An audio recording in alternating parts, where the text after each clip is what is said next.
Good evening. Special എഡിഷനിൽ ആദ്യം പ്രധാന വാർത്തകൾ. CPM വിട്ടുപോയവരെ തിരിച്ചു കൊണ്ടുവരണമെന്ന് MA ബേബി. RMP അടക്കമുള്ളവരുമായി സഹകരിക്കാൻ തയ്യാറാകണം. ചില നിലപാടുകൾ പുനഃപരിശോധിക്കേണ്ടി വരും. CPI CPM ലയനം പ്രായോഗികമല്ല. CPMന് തെറ്റ് പറ്റിയിട്ടില്ലെന്ന് പറയാനാകില്ലെന്നും ബേബി. ബാറുകൾ തുറക്കുന്നതിൽ പാർട്ടിയിലും മുന്നണിയിലും അഭിപ്രായ വ്യത്യാസമുണ്ടെന്ന് രമേശ് ചെന്നിത്തല. നാളത്തെ UDF യോഗത്തിൽ തീരുമാനമുണ്ടായേക്കുമെന്നും ചെന്നിത്തല. അടച്ച ബാറുകൾ തുറക്കരുതെന്ന് RSPയും സോഷ്യലിസ്റ്റ് ജനതയും. തന്നെ ഒറ്റുകാരനായി ചിത്രീകരിക്കരുതെന്ന് കെ ബാബു. +2 കോടതി വിധിക്ക് മുഖ്യമന്ത്രിയുടെ രൂക്ഷ വിമർശം. ഹയർ സെക്കൻഡറി ഡയറക്ടറുടെ നിർദ്ദേശം മാത്രം അംഗീകരിക്കാനാണെങ്കിൽ സർക്കാർ എന്തിനെന്ന് മുഖ്യമന്ത്രി. വിധിക്കെതിരെ അപ്പീൽ നൽകും. +2 അനുവദിച്ചത് അശാസ്ത്രീയമെന്ന് നിയമസഭാ സമിതി. മണിപ്പൂർ സമരനായിക ഇറോം ശർമിള മോചിതയായി. മോചനം കോടതി ഉത്തരവിനെ തുടർന്ന്. സൈനികാധികാര നിയമത്തിനെതിരെ പോരാട്ടം തുടരുമെന്ന് ഇറോം ശർമിള. ഇന്ത്യയുമായി സമാധാന ശ്രമങ്ങൾ തുടരുമെന്ന് പാക് ഹൈക്കമ്മീഷണർ. സെക്രട്ടറി തല ചർച്ചകൾ റദ്ദാക്കിയത് തിരിച്ചടിയായി. ഹുറിയത്ത് കാശ്മീർ ജനതയുടെ വക്താക്കളെന്നും അബ്ദുൽ ബാസിദ്. CPM വിട്ടവരെ തിരിച്ചുകൊണ്ടുവരണമെന്ന് പോളിറ്റ് ബ്യൂറോ അംഗം MA ബേബി. സ്വത്ത് രാഷ്ട്രീയവാദികളുമായും നാലാം ലോകവാദത്തിന്റെ പേരിൽ പാർട്ടി വിട്ടവരുമായും RMPക്കാരുമായും സഹകരിക്കാൻ CPM തയ്യാറാണ്. ഇത് പാർട്ടി കേന്ദ്ര നേതൃത്വത്തിന്റെ നിലപാടാണ്. ഓരോ പ്രത്യേക ഘട്ടത്തിലും സ്വീകരിക്കുന്ന അച്ചടക്ക നടപടി എല്ലാ കാലത്തേക്കുമുള്ളതല്ലെന്നും ബേബി പറഞ്ഞു. മീഡിയ വൺ വ്യൂ പോയിന്റിലാണ് ബേബി ഇക്കാര്യം പറഞ്ഞത്. നവ ആശയങ്ങളുടെ പേരിൽ പല കാലത്തായി പാർട്ടിയിൽ നിന്ന് അകന്നു പോയവരെ ഒപ്പം നിർത്തിയുള്ള വിശാല ഇടതുവേദിയാണ് താൻ മുന്നോട്ട് വെക്കുന്ന ആശയമെന്ന് വിശദീകരിച്ചുകൊണ്ടാണ് CPM CPI ലയനം എന്ന വാദത്തെ MA ബേബി നിരാകരിച്ചത്. നവലോകവാദവും സ്വത്വ രാഷ്ട്രീയവാദികളും RMPക്കാരുമെല്ലാം തങ്ങളുടെ നിലപാടുകൾ പുനഃപരിശോധിക്കണം. ഒപ്പം CPM ആത്മപരിശോധനയ്ക്ക് തയ്യാറാകണം. വ്യൂ പോയിന്റിൽ പോളിറ്റ് ബ്യൂറോ അംഗം വിശദീകരിച്ചു. RMPയൊക്കെ ആയിട്ട് സഹകരിക്കുന്ന ചില ഉത്തരേന്ത്യയിലുള്ള ചിലർ, മംഗത്റാം പസ്ലയെ പോലുള്ളവർ, അവരിപ്പം തന്നെ CPMൻ്റെയും CPIയുടെയും വേദിയിൽ ചില പൊതുപ്രശ്നങ്ങൾ, തൊഴിലാളികളുടെയും കൃഷിക്കാരുടെയും ജനങ്ങളുടെയും പ്രശ്നങ്ങളിൽ സഹകരിച്ച് പ്രവർത്തിക്കാനും സമരം ചെയ്യാനും വന്നിട്ടുണ്ട്. പല തലങ്ങളിൽ ചർച്ച ചെയ്യണം. ഇതിൽ പൊതുവിൽ CPIMനും ഇടതുപക്ഷ പാർട്ടികൾക്കും ഒരു തുറന്ന സമീപനമാണുള്ളത്. സ്വത്വബോധത്തെയാണ് പാർട്ടി അംഗീകരിക്കുന്നതെന്നും സമൂഹത്തെ ശിഥിലമാക്കുന്ന സ്വത്വ രാഷ്ട്രീയത്തെ CPMന് ഉൾക്കൊള്ളാനാകില്ലെന്നും ബേബി പറഞ്ഞു. ശിഥിലീകരണമാണ് ഫലത്തിൽ സ്വത്വ രാഷ്ട്രീയത്തിന്റെ ഭാഗമായിട്ട് വരിക. സ്വത്വ രാഷ്ട്രീയം അംഗീകരിക്കുന്നവർക്ക് ഇപ്പോൾ നരേന്ദ്രമോദിയെയും അംഗീകരിക്കേണ്ടി വരും. കമ്മ്യൂണിസ്റ്റ് പാർട്ടികളുടെ വിഭജനത്തിനിടയാക്കിയ തർക്കങ്ങൾ ഇപ്പോൾ പ്രസക്തമല്ലെന്ന ബിനോയ് വിശ്വത്തിന്റെ അഭിപ്രായത്തെയും MA ബേബി തള്ളിക്കളഞ്ഞു. CPIക്ക് ഇതിനെക്കുറിച്ചുള്ള തർക്കത്തെ തുടർന്ന് ഇപ്പോൾ ഒരു പാർട്ടി പരിപാടിയില്ലാത്ത അവസ്ഥയാണ്.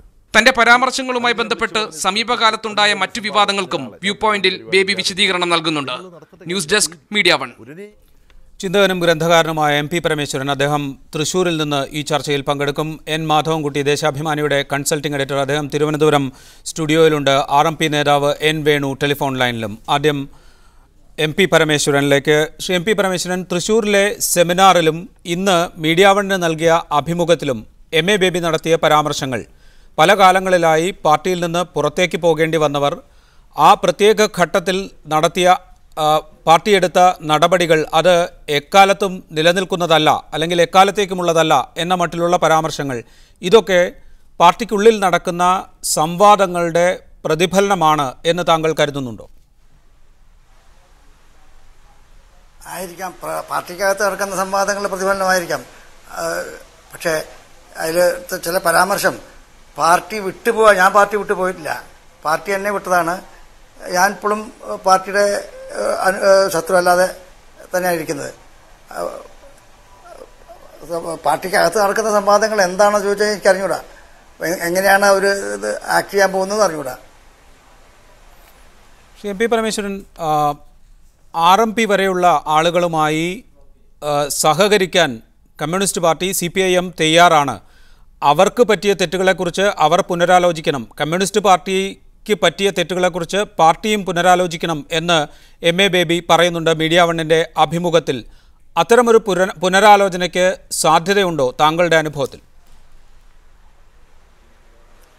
എനിക്കറിഞ്ഞൂടാ. എന്താ വെച്ചാൽ പ്രധാനമായിട്ട് ഈ പല പാർട്ടികളുണ്ടെങ്കിലും ഇവരുടെ ഒരു ഏകീകരണം അല്ലെങ്കിൽ ഒരു വിശാലവേദി ഉണ്ടാക്കണം വെച്ചാൽ അതിനൊരു ഏകീകൃതമായ ധാരണ വേണം. നാളത്തെ സമൂഹം എങ്ങനെ ഉണ്ടായിരിക്കണം, നാളത്തെ ആ സമൂഹം എങ്ങനെ കെട്ടിപ്പടുക്കണം, അതിനെപ്പറ്റിയൊരു ഏകീകൃത ധാരണയില്ലാതെ, ഏകീകൃതം എന്ന് പറഞ്ഞാൽ ഒരു ജനറൽ ഡയറക്ഷനെങ്കിലും ഉണ്ടാവണം. അതല്ലാതെ പാർട്ടികളുടെ ഒരു താൽക്കാലിക ഒത്തുതീർപ്പുകളോ അല്ലെങ്കിൽ കൂട്ടുകെട്ടുകളോ അതുകൊണ്ട് വലിയ ഗുണമൊന്നും ഉണ്ടാകും തോന്നുന്നില്ല. അപ്പോൾ ആ തരയ്ക്ക് ഇതൊരു വേണ്ടത്ര ആഴത്തിലുള്ള ഒരു അഭിപ്രായമായിട്ട് എനിക്ക് തോന്നിയില്ല.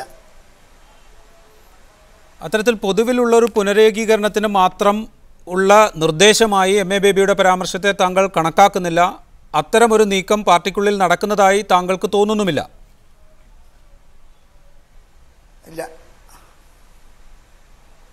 റൈറ്റ്, മടങ്ങിയെത്താം താങ്കളിലേക്ക്. ശ്രീ എൻ മാധവൻകുട്ടി, ഇന്ന് MA ബേബി മീഡിയ വണ്ണിൻ്റെ വ്യൂ പോയിന്റിൽ പറഞ്ഞത് RMP അടക്കമുള്ള പാർട്ടികളുമായി അവർക്ക് പറ്റിയ തെറ്റുകളെക്കുറിച്ച് അവർ പുനരാലോചിക്കണം, പാർട്ടിക്ക് പറ്റിയ തെറ്റുകളെക്കുറിച്ച് പാർട്ടിയും പുനരാലോചിക്കണം എന്നാണ് MA ബേബി പറഞ്ഞത്. അത്തരമൊരു ആശയത്തിന് എത്രത്തോളം സ്വീകാര്യത ലഭിക്കും നിലവിൽ CPM-ൽ? സ്വീകാര്യതയെ സംബന്ധിച്ച് എനിക്ക് പറയാൻ കഴിയില്ല. പക്ഷേ സഖാവ് MA ബേബി ഇവിടെ താങ്കളുടെ ചാനലുമായിട്ട് നടത്തിയ ഇൻ്റർവ്യൂവിൽ പറഞ്ഞു എന്ന് പറയുന്നതും, ഇതിനു മുൻപ് 1-2 സന്ദർഭങ്ങളിൽ സഖാവ് ബേബി പരസ്യമായി വിവാദങ്ങൾ ക്ഷണിച്ചു വരുത്തുന്ന രീതിയിൽ, അല്ലെങ്കിൽ വിവാദങ്ങൾ ഈ വലതുപക്ഷ മാധ്യമങ്ങൾക്ക് സമ്മാനിക്കുന്ന രീതിയിലുള്ള ചില സന്ദർഭങ്ങൾ ഉപയോഗിച്ച ചില വാദഗതികളെല്ലാം യഥാർത്ഥ സ്പിരിറ്റിൽ മനസ്സിലാക്കുന്നയാൾക്ക് അത് പാർട്ടിയുടെ കേന്ദ്ര നേതൃത്വത്തിൻ്റെ കഴിഞ്ഞ ഈ തിരഞ്ഞെടുപ്പിന് ശേഷമുള്ള വിലയിരുത്തലുമായി യാതൊരു വ്യത്യാസവുമില്ല.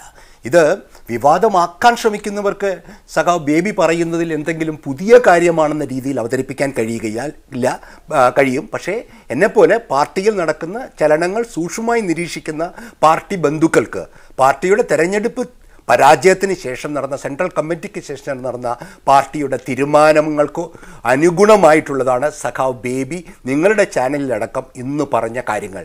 വിശാലമായ ഇടതുപക്ഷത്തിൻ്റെ ഐക്യം, അതിലും വിശാലമായ ഇടതുപക്ഷ ജനാധിപത്യ ഐക്യം, അതിലും വിശാലമായ ഫാസിസ്റ്റ് വിരുദ്ധ ഒരു ഐക്യമുന്നണി. ഇത്തരത്തിലുള്ളൊരു 3 തലത്തിലുള്ള സങ്കല്പനങ്ങളാണ് കമ്മ്യൂണിസ്റ്റ് മാർക്സിസ്റ്റ് പാർട്ടിയുടെ തെരഞ്ഞെടുപ്പ് തിരിച്ചടിയെ സംബന്ധിച്ചുള്ള വിചാരങ്ങൾക്ക് ശേഷം ഒരു സാമാന്യ ആ പാർട്ടിയെ സ്നേഹിക്കുന്ന, അല്ലെങ്കിൽ പാർട്ടിയോട് എന്തെങ്കിലും വിവാദം ഉണ്ടാക്കാൻ മാത്രം താല്പര്യമില്ലാതെ ഉള്ള ജനാധിപത്യ ശക്തികൾ മനസ്സിലാക്കുന്നത് ഇത്തരത്തിലുള്ളൊരു സങ്കല്പനമാണ്. കാരണം അതിൻ്റെ പ്രകടനങ്ങൾ തന്നെയാണ് നടന്നുകൊണ്ടിരിക്കുന്നത്. സഖാവ് ബേബി നിങ്ങളോട് സൂചിപ്പിച്ചതുപോലെ, ഉദാഹരണത്തിന് RMP ആണല്ലോ കേരളത്തിലെ ഏറ്റവും ഒടുവിൽ CPM-നെതിരെയുള്ള കുരിശ് യുദ്ധം നയിക്കാൻ RSSകാരും കോൺഗ്രസ്സുകാരും ഉപയോഗിച്ച കക്ഷി RMP. ആ RMPയുടെ സമ്മേളനത്തിൽ പങ്കെടുത്തുകൊണ്ടിരുന്ന CPI-ML ലിബറേഷൻ ദീപങ്കർ ഭട്ടാചാര്യ നയിക്കുന്ന കേരളത്തിൽ വലിയ സാന്നിധ്യമില്ലെങ്കിലും ഇന്ത്യയിൽ ബീഹാറിലും മറ്റ് ചില പ്രദേശങ്ങളിലും ശക്തമായ സാന്നിധ്യമുള്ള ഒരു 3ാമത്തെ കമ്മ്യൂണിസ്റ്റ് പാർട്ടി എന്ന് വേണമെങ്കിൽ പറയാവുന്ന CPI-ML, CPI-എമ്മും CPI-യുമായി ചേർന്ന് പഞ്ചാബിലെ വിഘടിത CPM നേതാക്കളുമായി അവരുടെ പാർട്ടിയുമായി ചേർന്നുകൊണ്ട് കർഷക സമരങ്ങളും പൊതുസമരങ്ങളും പഞ്ചാബിൽ നടത്തിക്കൊണ്ടിരിക്കുകയാണ്. ബീഹാറിൽ ഇത്തരം പാർട്ടികളുടെ ഒരു ഐക്യമുന്നണി ഒരു 3ാം ബദലായി ബീഹാറിലെ വരുന്ന തിരഞ്ഞെടുപ്പുകളിൽ മത്സരിക്കാൻ പോവുകയാണ്. അത്തരം തീരുമാനങ്ങളുടെ വാക്കിനും സ്പിരിറ്റിനും അതിൻ്റെ അനുഗുണമായിട്ട് സഖാവ് ബേബി പരസ്യമായി എടുക്കുന്ന നിലപാടുകളെ പാർട്ടി വിരുദ്ധമായി ചിത്രീകരിച്ചുകൊണ്ട് പാർട്ടിയിൽ ഉള്ള എന്തെങ്കിലും ആഭ്യന്തര പ്രശ്നമായി വരുത്തി തീർക്കാനുള്ള കേരളത്തിലെ കൊച്ചു ഫ്യൂഡൽ മാധ്യമങ്ങളുടെ എന്ന് ഞാൻ പറയുന്നത് എന്താ പറയേണ്ട ഒരു ആധുനിക മുതലാളിത്തത്തിൻ്റെ സാമാന്യ മര്യാദ പോലും ഇല്ലാതെ, ഫാസിസ്റ്റ് ഭീകരതയെക്കുറിച്ച് യാതൊരു ധാരണയുമില്ലാതെ മാതൃഭൂമി, മനോരമ ഇത്തരത്തിൽ ദിനം CPM-നെ ആക്രമിക്കുന്നതിനുള്ള ഒരു ഉപാധിയായി സഖാവ് ബേബിയുടെ വാക്കുകൾ നിങ്ങൾ ഉപയോഗിക്കുകയാണ്. ഇന്ത്യൻ രാഷ്ട്രീയം ശ്രദ്ധിക്കുന്നവർക്ക്, CPM-ന്റെ നിലപാടുകൾ ശ്രദ്ധിക്കുന്നവർക്ക് അത് ഒട്ടും അന്യമല്ല, അപരിചിതമല്ല. മൊത്തത്തിൽ കേരളത്തിലും ഇന്ത്യയിലും ഇടതുപക്ഷ പ്രസ്ഥാനത്തിൻ്റെ സൃഷ്ടിക്കുക അല്ലെങ്കിൽ നവീകരണത്തിന് പ്രതിജ്ഞാബദ്ധമായ ഒരു കമ്മ്യൂണിസ്റ്റ് പാർട്ടി നേതൃത്വത്തിൻ്റെ അവിഭാജ്യ ഘടകമാണ് സഖാവ് ബേബിയും സഖാവ് പിണറായിയും സഖാവ് പ്രകാശ് കാരട്ടും. അതല്ല എന്ന് വരുത്തി തീർക്കാനുള്ള കേരളത്തിലെ കമ്മ്യൂണിസ്റ്റ് വിരുദ്ധ ശക്തികളുടെ ശ്രമങ്ങൾ വില പോവുകയില്ല. സഖാവ് VS-നെയും പിണറായിയും തമ്മിൽ തല്ലിച്ചുകൊണ്ട് അല്ലെങ്കിൽ തല്ലിപ്പിക്കാമെന്ന് കരുതി ഈ മനപ്പായസമുണ്ട് 12 വർഷം കൊണ്ട് നടന്ന ചാനലുകൾക്ക് വീണ്ടും ഒരു തിരിച്ചടി കേരളത്തിലെ ജനങ്ങൾ നൽകാൻ പോവുകയാണ്. കാരണം എത്തരത്തിലുള്ളൊരു വൈരുദ്ധ്യങ്ങളുടെ പശ്ചാത്തലത്തിലല്ല സഖാവ് ബേബിയുടെ വാക്കുകൾ ശ്രദ്ധിക്കേണ്ടത്. വമ്പിച്ച ഒരു തിരിച്ചടി നേരിടുന്ന ഇടതുപക്ഷ പ്രസ്ഥാനത്തിൻ്റെ ഘട്ടത്തിൽ അതിനെ നവീകരിക്കുന്നതിനുള്ള പാർട്ടിയുടെ ആത്മാർത്ഥവും ഉത്തമ വിശ്വാസത്തിലുള്ള ശ്രമങ്ങൾക്ക് പിന്തുണ കൊടുക്കുന്നവർക്ക് ആഹ്ലാദം പകരുന്നതാണ് സഖാവ് ബേബിയുടെ വാക്കുകൾ. അത് തെറ്റിദ്ധരിക്കുന്ന ഇടങ്ങളിൽ പറയുക, അല്ലെങ്കിൽ തെറ്റിദ്ധരിക്കുന്ന വിധത്തിൽ വളച്ചൊടിക്കാൻ സഹായിക്കുന്ന രീതിയിൽ ആകിപ്പോന്നു എന്നുള്ളത് ആവുന്നുണ്ടോ എന്നുള്ളത് സഖാവ് ബേബിയുടെ ഒരു വ്യക്തിപരമായ ഒരു രീതിയുടെയും ശൈലിയുടെയും ഉത്തരവാദിത്വത്തിൻ്റെയും പ്രശ്നമാണ്. അതിനെക്കുറിച്ച് ഞാൻ അഭിപ്രായം പറയാൻ തയ്യാറല്ല. പക്ഷേ എന്നെ സംബന്ധിച്ചിടത്തോളം സഖാവ് ബേബി പറയുന്നതും ഒരു പുതിയ കാര്യവുമില്ല. പാർട്ടിയുടെ സെൻട്രൽ കമ്മിറ്റിയുടെ തീരുമാനങ്ങൾ നടപ്പിലാക്കുന്ന പ്രക്രിയയിൽ സഖാവ് ബേബി ഒരു ദേശീയ തലത്തിൽ പ്രവർത്തിക്കുന്ന പോളിറ്റ് ബ്യൂറോ അംഗം എന്നുള്ള നിലയ്ക്ക് അദ്ദേഹം കേരളത്തിൽ സംസാരിക്കുന്നതാണ്. ഒരുപക്ഷെ സഖാവ് പിണറായിയും സഖാവ് കോടിയേരിയും കേരളത്തിലെ രാഷ്ട്രീയ കാര്യങ്ങളെപ്പറ്റി കൂടുതൽ പറയുന്നത് കൊണ്ടും ഇത്തരത്തിലുള്ള കാര്യങ്ങൾ അവർ അവതരിപ്പിക്കാൻ ഉള്ള വേദികൾ ഉണ്ടാവാതിരിക്കുന്നത് കൊണ്ടും ഒക്കെയാണ് നിങ്ങൾ ഈ തൃശ്ശൂർ തന്നെ ശ്രീ പരമേശ്വരൻ്റെ തൃശ്ശൂർ തന്നെ ഉള്ള EMS സ്മൃതിയിൽ പ്രകാശ് കാരറ്റും യെച്ചൂരിയും പ്രഭാത് പട്നായിക്കും പറഞ്ഞതിനപ്പുറമൊന്നും സഖാവ് ബേബി പറഞ്ഞിട്ടില്ല. അത്തരത്തിലുള്ളവരുടെ ഉത്തമ വിശ്വാസത്തിൽ പറയുന്നതിനെ നിങ്ങൾ വളച്ചൊടിക്കരുതെന്ന് മാത്രമാണ് എനിക്ക് പറയാനുള്ളത്.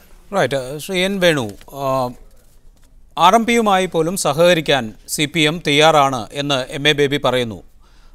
അതിന് RMPക്ക് തെറ്റുപറ്റിയിട്ടുണ്ടെങ്കിൽ അത് തിരുത്തണം, പാർട്ടിക്ക് തെറ്റുപറ്റിയിട്ടുണ്ടെങ്കിൽ അത് പുനരാലോചിക്കണം എന്നും ബേബി പറഞ്ഞു വെക്കുന്നുണ്ട്. RMP എങ്ങനെ കാണുന്നു MA ബേബിയുടെ വാക്കുകളെ? ഇത് CPM ഒരു വലിയ പ്രതിസന്ധി നേരിട്ടുകൊണ്ടിരിക്കുകയാണ്. അപ്പൊ ആ പ്രതിസന്ധിയിൽ നിന്ന് കരകയറാൻ വേണ്ടി CPMന്റെ ഉന്നത നേതാക്കന്മാർ പല രൂപത്തിൽ ആലോചിച്ചുകൊണ്ടിരിക്കുന്നുണ്ട്. ആ ആലോചനയുടെ ഒരു രൂപമാണ് ബേബി ഇടക്കാലത്തായി നടത്തിക്കൊണ്ടിരിക്കുന്ന പ്രസ്താവനകളിലൊന്ന്. നേരത്തെ ചില PB മെമ്പർമാർ സ്ഥാനം രാജിവെച്ചുകൊണ്ട് രാഷ്ട്രീയ പ്രവർത്തനം അവസാനിപ്പിച്ച് വനവാസം നടത്താൻ വേണ്ടി ആലോചിച്ച PB മെമ്പർമാരും CPM BBയിലുണ്ട്. ഒന്ന്, ജനങ്ങളിൽ നിന്നും അങ്ങേയറ്റം ഒറ്റപ്പെടുകയും സ്വാധീന മേഖലകളിൽ നിന്ന് ജനങ്ങൾ തിരസ്കരിക്കുകയും ചെയ്ത ഒരു പാർട്ടിക്ക് ഒരു ഇടതുപക്ഷ ബദൽ ഉണ്ടാക്കിയെടുക്കാൻ കഴിയില്ല എന്ന് ബോധ്യപ്പെട്ടതിന്റെ അടിസ്ഥാനത്തിൽ നേരത്തെ CPIMന്റെ വലതുപക്ഷവൽക്കരണത്തിനും ജീർണതയ്ക്കുമെതിരെ പാർട്ടി വിട്ട് പുറത്തു വന്ന RMP ഉൾപ്പെടെയുള്ള ഗ്രൂപ്പുകളുടെ ഒപ്പം കൂട്ടി അവരുടെ നഷ്ടപ്പെട്ട മുഖം ഒന്ന് മിനുക്കിയെടുക്കാൻ വേണ്ടി കഴിയുമെന്ന ഒരു ശ്രമമാണ്, ഒരു അജണ്ടയാണ് ബേബിയും അതുപോലെ യെച്ചൂരി ആയാലും പ്രകാശ് കാരാട്ടായാലും ഒക്കെ മുന്നോട്ട് വെക്കുന്ന ഈ ആശയം. അപ്പൊ നേരത്തെ കഴിഞ്ഞ 50 വർഷം 1964 ആരംഭിച്ച CPIM കഴിഞ്ഞ 50 വർഷമായി 2016 ആകുമ്പോഴത്തേക്കും അതിന് 50ാം വാർഷികം ആഘോഷിക്കുന്ന ഈ വർഷമാകുമ്പോഴത്തേക്കും അത് ജീർണതയുടെ പാർലമെന്ററി അവസരവാദത്തിന്റെ ജീർണതയുടെ തകർച്ചയുടെ അതിന്റെ പരിശ്രമത്തിലെത്തിക്കഴിഞ്ഞു. അങ്ങനെ എത്തിക്കഴിഞ്ഞൊരു പാർട്ടി, ആ പാർട്ടി എടുക്കുന്ന നിലപാടുകൾ ശരിയല്ല എന്ന് ബേബി ഉൾപ്പെടെയുള്ള PB മെമ്പർമാർക്ക് തോന്നുകയാണെങ്കിൽ അവർ വേണ്ടത് പകരം സംവിധാനം ഏതാണ് ശരി, ആ ശരിക്കൊപ്പം അവർ ചേരുകയല്ലാതെ തെറ്റായ ഒരു പാർട്ടി നിന്നിട്ട് തെറ്റായ ഒരു നിലപാടുകൾക്ക് വേണ്ടി നിലകൊള്ളുന്ന ഒരു പാർട്ടിക്കൊപ്പം നേരത്തെ തെറ്റിന്റെ ഭാഗം നിൽക്കാൻ താല്പര്യമില്ലാതെ പുറത്തു വന്ന ഗ്രൂപ്പുകളെയോ അല്ലെങ്കിൽ ഇടതുപക്ഷ സ്വഭാവമുള്ള കമ്മ്യൂണിസ്റ്റ് പാർട്ടികളെയോ ഈ CPMന്റെ ജീർണമുഖത്തോടൊപ്പം ചേർക്കാം എന്ന ഏതെങ്കിലും രൂപത്തിൽ വ്യാമോഹമുണ്ടെങ്കിൽ അത് നടക്കാൻ പോകുന്നില്ല. മറ്റൊന്ന്, ഇവിടെ ഈ പസ്ലയുടെയും അതേപോലെ ലിബറേഷന്റെയും ഒക്കെ നിലപാടുകളെ സംബന്ധിച്ച് പറഞ്ഞു. ഞങ്ങളിപ്പോൾ ഇടതുപക്ഷ കോർഡിനേഷൻ എന്ന രൂപത്തിൽ കുറെ കാലമായി ലിബറേഷൻ ഉൾപ്പെടെയുള്ള പാർട്ടികളുമായി അഖിലേന്ത്യാ അടിസ്ഥാനത്തിൽ കോർഡിനേഷനുണ്ട്. അതിന്റെ അർത്ഥം ഇവരെല്ലാം RMP ആണ് എന്നല്ല. അവർക്ക് അവരുടേതായ നിലപാടുകൾ വെച്ചു പുലർത്തിക്കൊണ്ട് തന്നെയാണ് റവല്യൂഷണറി മാർക്സിസ്റ്റ് പാർട്ടിയും അതുപോലെ ലിബറേഷൻ ഉൾപ്പെടെയുള്ള ഇന്ത്യയിലെ വിവിധ ഇടതുപക്ഷ ഗ്രൂപ്പുകളും ചേർന്നുകൊണ്ട് ലെഫ്റ്റ് കോർഡിനേഷൻ ഇപ്പോൾ പ്രവർത്തിക്കുന്നത്. ആ പ്രവർത്തനം ഒരു പാർട്ടി എന്ന രൂപത്തിൽ അല്ല, അതിന് പ്രത്യേകിച്ച് ഒരു പ്രത്യേക താങ്കൾ നേരത്തെ